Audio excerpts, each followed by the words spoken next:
Halo anak-anak sekalian, apa kabar? Saya harap kita sehat selalu dan tetap berada dalam lindungan Tuhan.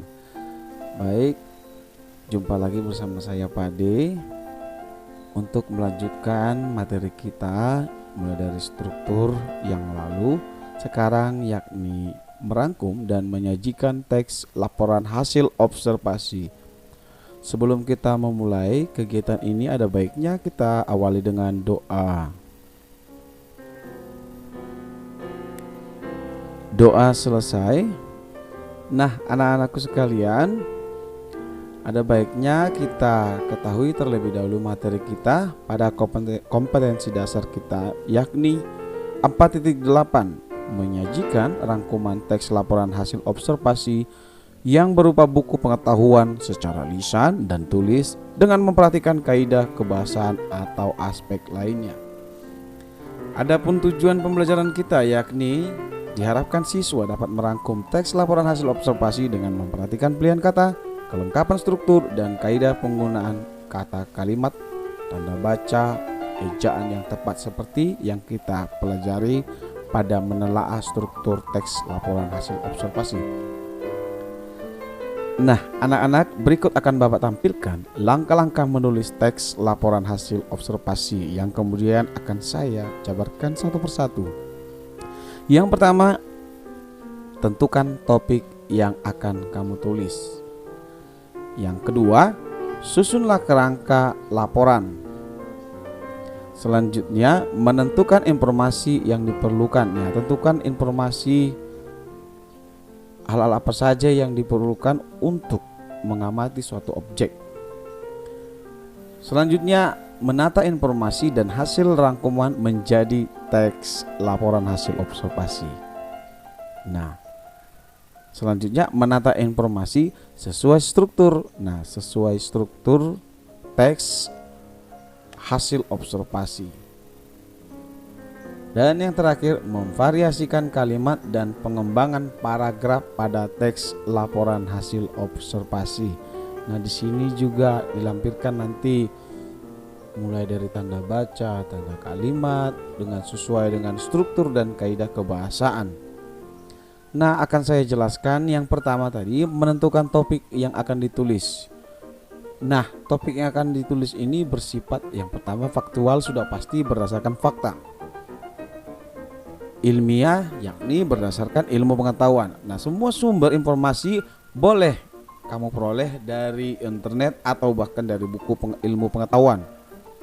Nah, anak-anak, objek yang ingin kamu amati bisa dari tumbuhan, hewan, fenomena alam di sekitar rumahmu atau di sekitar alam, atau objek buatan manusia dan lain-lain. Masih banyak objek yang akan kita amati. Selanjutnya, bagaimana menyusun kerangka laporan, yakni sesuai struktur ya. Yang pertama, pembukaan. Pembukaan itu yakni jenis-jenis objek yang akan kamu teliti atau amati. Klasifikasi objek yang kamu amati. Kemudian selanjutnya deskripsi, yaitu karakteristik suatu objek yang kamu amati. Selanjutnya tempatnya di mana, waktunya, habitatnya, perkembangbiakannya dan semuanya. Boleh juga terletak di mana, begitu ya. Selanjutnya manfaat atau kegunaan dari suatu objek. Nah, perilakunya juga bagaimana, sifatnya seperti apa, begitu. Dan yang terakhir adalah simpulan. Nah, simpulan ini boleh nanti kamu sisipkan di akhir suatu teks laporan hasil observasi. Selanjutnya, menyusun kerangka laporan. Nah, kerangka laporan itu boleh kamu lihat dulu sejenak pada halaman 160. Di situ ada kerangka laporan tentang cendrawasih. Nah, kamu lihat di situ dia menjabarkan atau dijabarkan bahwasanya penampilan fisiknya, ciri-ciri fisiknya, selanjutnya habitat lingkungan tempat katak, perilaku, cara bergerak. Nah, makanan apa yang dimakan oleh cendekiawan?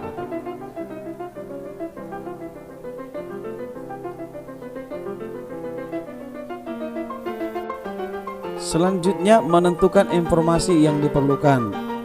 Nah, menentukan informasi yang diperlukan itu yakni definisi atau sumber informasi.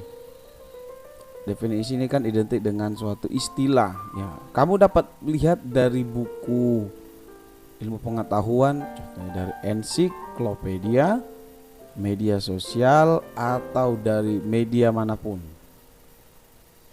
Nah, dalam menentukan informasi yang diperlukan juga ada deskripsi.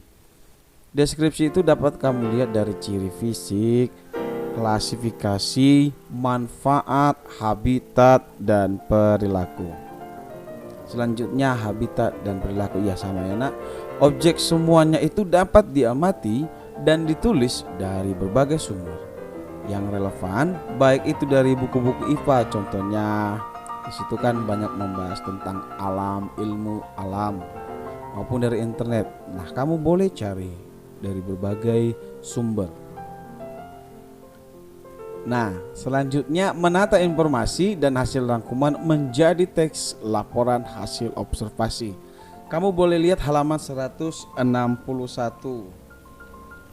Nah, di sini objek yang diamati boleh kamu amati aja tentang musang. Yang pertama sumber 1, sumber 2, dan sumber 3. Penampilannya bagaimana?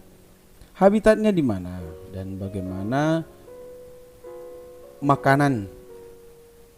Nah, makanan dari hewan musang ini apakah jenisnya gitu. Musuh dari hewan ini apa? Nah, itu daftarkanlah istilah-istilah yang sering kamu dengar dalam sebuah teks tentang musang. Jadi kamu lihat pada diagram tabel berikut. Nah, selanjutnya menata informasi sesuai struktur teks hasil observasi.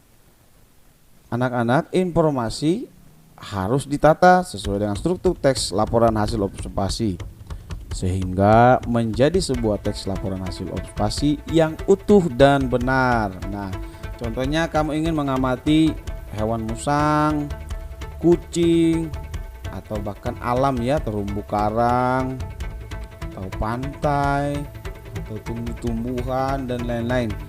Nah, kamu boleh nanti mengamatinya serta melampirkan foto objek yang sudah kamu amati.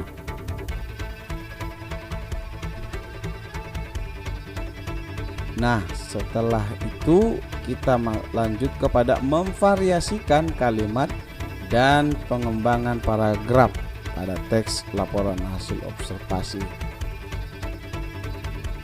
Setelah mengumpulkan informasi, kita lanjut ke menata informasi.